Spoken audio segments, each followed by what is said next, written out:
j'avais déjà au fond nous voitere misao malahelo miataonao isan'andro izao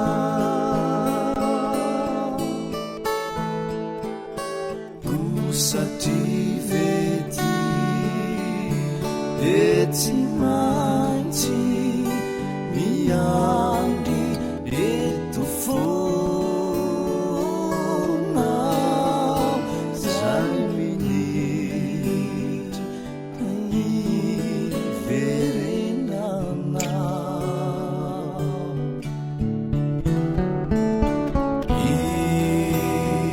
ilay fovolame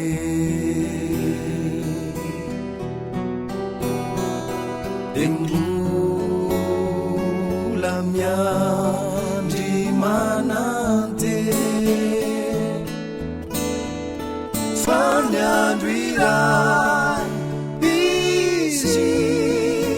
mbola ody iverina indray ato an-tranona fa ny andro iray izy mbola ody iverina indray ato an-tranona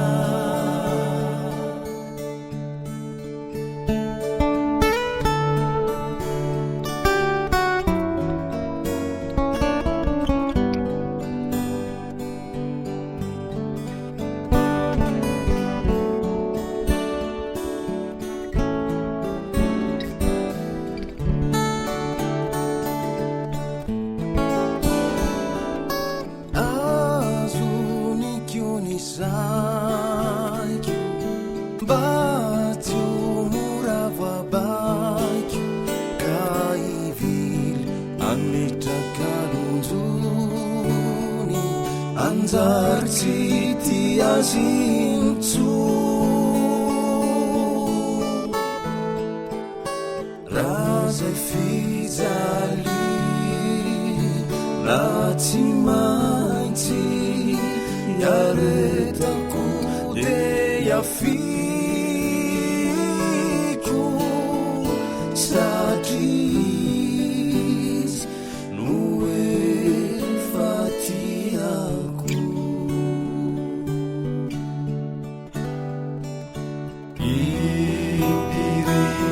impiripily ahono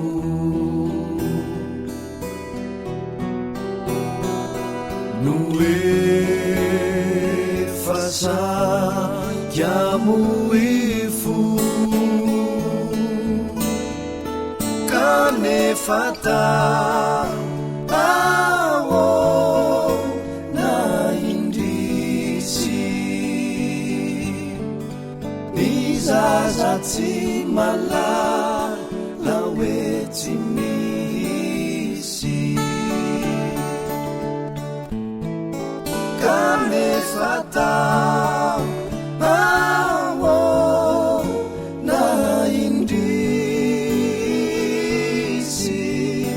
nizaza tsy malala hoe tsy misy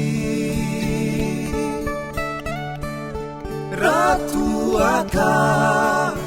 izy tsavintsony ataoko ahoana sa hotriariko indray ny fo ratoaka